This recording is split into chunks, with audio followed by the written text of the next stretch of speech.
the Lord gives us an invitation to rest. We don't often do well with this invitation to rest. We like the idea of it and we say, oh yes, I could use a rest day. But we don't often rest. And I am not calling any kettle black. If even just to myself, I'm preaching.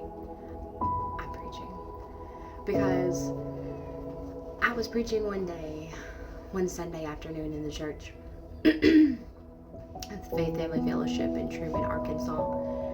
And I got to talking about how it is so easy for us to forget to be Marys in this Martha world.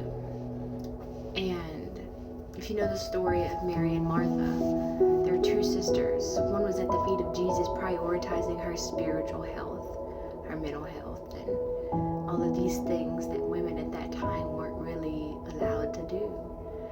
And Mary was fixated and concerning herself with the affairs of the home, cleaning, washing the laundry, doing the dishes, mowing the lawn, washing the dog, fixing the beds, making sure that the aesthetic was done, what's for dinner, making the dry cleaning, my to-do list, my hygiene.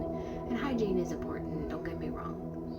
But we get so often entangled with the Martha aspects of everyday life that we forget to nurture the Mary aspects, our spiritual health, our mental health, our emotional health. And when we go to the Father, He will naturally care for us in all of these areas, in all of these spots. And since we have been prioritizing the Martha aspects over the Mary aspects, a lot of us are so exhausted inside, and I'm talking about myself, so exhausted inside, and we don't want to continue. We don't want to keep going. We don't want to keep doing what it is that we know we should do. We grow weary in doing good because we forget to prioritize rest. We forget to prioritize rest.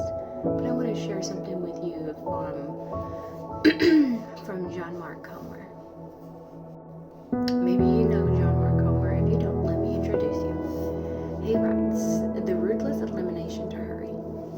A couple of years ago, when I had finally joined the church again, where I had really decided to be serious with my walk with Christ, my pastor, Jared Pigney, he had said, one way to get closer to the Lord is to eliminate hurry. And then not too long after, I stumbled across this book, and I hadn't read it all the way through. I had just picked it back up today on page 73 after months of not reading it. And I was going to start over, but the Lord did not want me to start over. And here's what it says, page 73, and then the rest of 74. I'm going to read that to you. It says, "What else could we give thousands of hours of our year to? In 20 minutes of Candy Crush on our morning bus ride, we could pray for every single one of our friends and family members. Do you do that? In an hour of TV before bed, we could read through the entire Bible in 6 months straight. In a day running errands and shopping for crap we really don't need, we could practice Sabbath, an entire seventh of our lives devoted to rest, worship, and the celebration of our journey through God's world, through God's good world." Do you see what I'm getting at? We could be delegating our time to rest. Listen, my living room floor is a mess. There's an empty water bottle on it. There's stickers everywhere. There's sticky notes everywhere. I mean, the laundry isn't done. The dishes aren't done. I mean, there's so much to do in the house today. And I'm like, Lord, I don't know how I'm going to get this all done. And you know what the Father tells me? To rest is the words that I hear. To rest. To rest. Why? Because what He's asking me to do is practice on this seventh day. Rest. Oh, I might not get the laundry done today. I can guarantee you I'm probably not going to get it done today.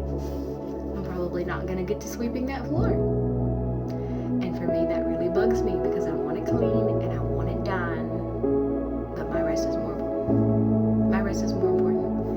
This is how we regenerate for hard weeks and busy weeks. This is how we keep going. This is how we press forward. We take that seventh day the same way our Father did, and we rest.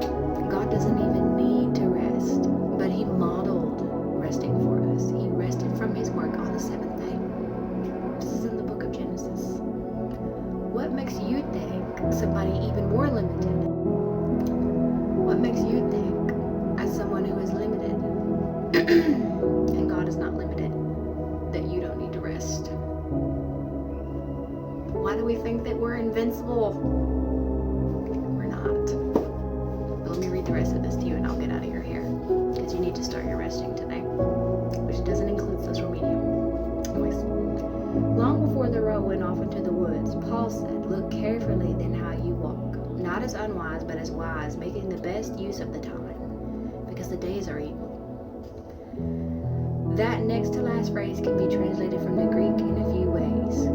Redeeming the time, making the most of every opportunity, make the most of every chance you get. Every day is a chance, every hour is an opportunity, and every moment is a precious gift. Guys, and this is a convicting word for myself, but it's not a slap in the face convicting word. It's like such a loving nudge. We've got to stop scrolling. Some of us, me especially, we have to stop browsing on shopping apps, and we have to stop checking what's on social media when we're upset or when we're bored. How about you just lay there and rest? How about you just lay there and feel the exhaustion for a moment, and that's how you let it roll off of you? How about you lay there and you feel the frustration, because the only way through an emotion is to let yourself feel it. It's not fun. I hate it. I don't like regulating sometimes because it isn't fun. It doesn't seem like the thing I want to do. But I'm no longer about what is it that I want to do if it isn't aligning with God's will for me. I need to stop scrolling. I need to stop picking up my phone first, and I need to pick up a book and finish them. And I love reading, but I'll be like, oh, I'm too tired to read a sentence, but I can be on Shein for 6 hours. I can be on Shein for 2 hours after I've taken my sleep medicine. Hello. It's time to rest. John Mark Comer poses us with these questions. How will you spend yours? How will you spend your time, your opportunities, and your chances?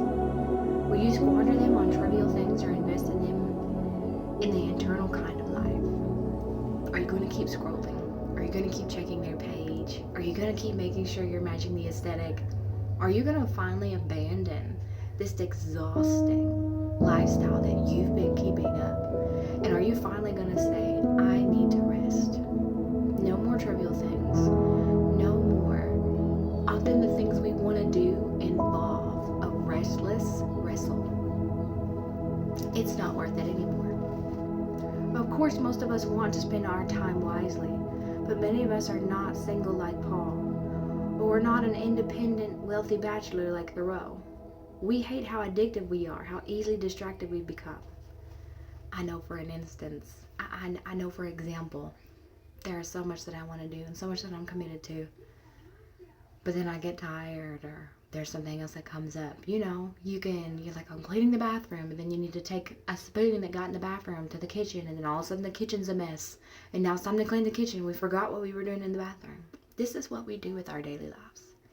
This is how we run around so restless, but it's time to stop that.